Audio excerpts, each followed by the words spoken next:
Lady Palm.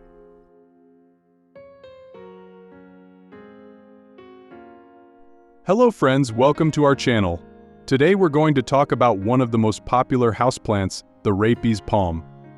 If you're looking for a durable and beautiful plant that can bring a tropical vibe to your home, make sure to stick around until the end of this video.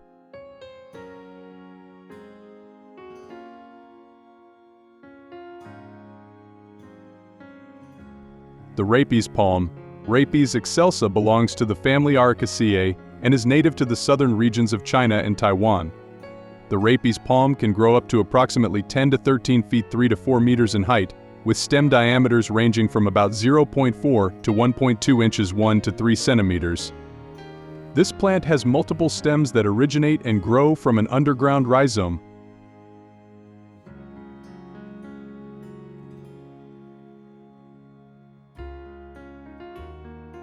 In different varieties of this plant, the leaves can vary in length and width, meaning some have wider leaves while others have narrower ones. Overall, the length of the leaves among different varieties ranges from 8 to 24 inches 20 to 60 centimeters.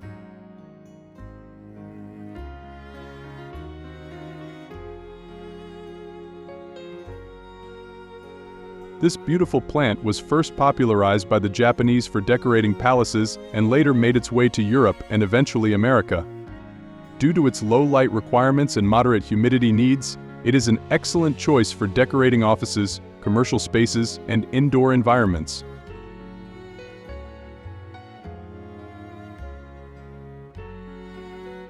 Care instructions for Rhapis palm.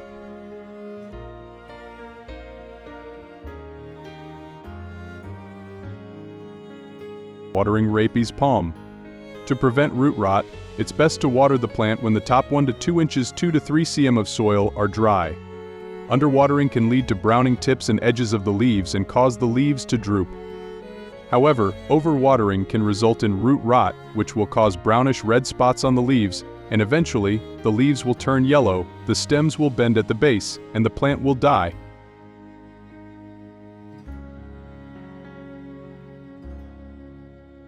Lighting. This plant prefers semi-shaded areas, meaning locations that receive about 4 to 5 hours of direct sunlight during the day, but are shaded in the afternoon.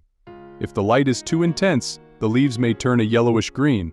On the other hand, areas that are too shady can cause the foliage to become weak and pale.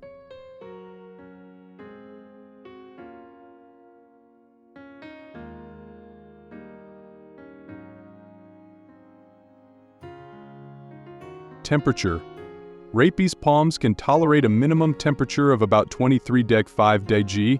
However, at this temperature, the above-ground parts of the plant may die, though the crown and underground parts might survive. The plant is also relatively heat-tolerant and can withstand temperatures up to around 99°C. However, in such heat, it's best to keep the plant away from direct sunlight, especially in the afternoon. The optimal temperature range for growing these plants is between 59–79°C–1526°C. Note that some variegated varieties of this plant prefer cooler conditions compared to the regular varieties.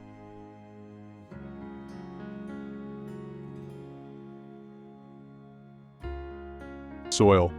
Rhapis palms require light, well-draining soil with some organic matter like leaf mold, as well as slightly acidic conditions. A suitable mix could include leaf mold, sand, and peat moss. Additionally, using small gravel or broken pottery pieces about 1 to 2 inches 3 to 5 cm high at the bottom of the pot can help improve soil drainage.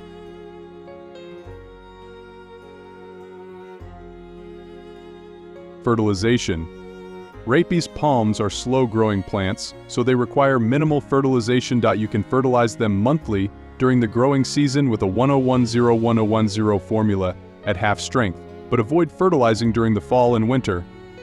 Because these plants grow slowly and can tolerate root crowding, repotting can be done every 2 years.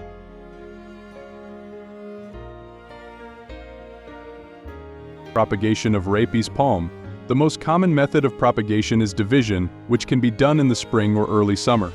The minimum interval for dividing a plant is about every 2 years. To divide the plant, first, remove it from the pot. Since the root mass is usually very dense and tightly packed, you'll need to use a sharp tool like pruning shears to divide the root ball. Each section can then be planted in a separate pot. After dividing, it may be helpful to reduce the number of leaves on each plant to minimize water loss and reduce stress.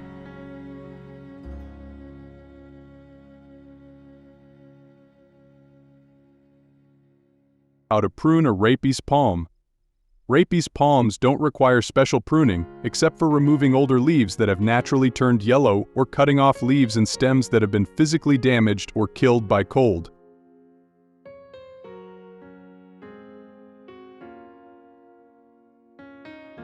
Pests and diseases of Rhapis palm. Common pests include aphids, spider mites, and scale insects. As for diseases, Rhapis palms can be affected by fungal or bacterial leaf spot and root rot.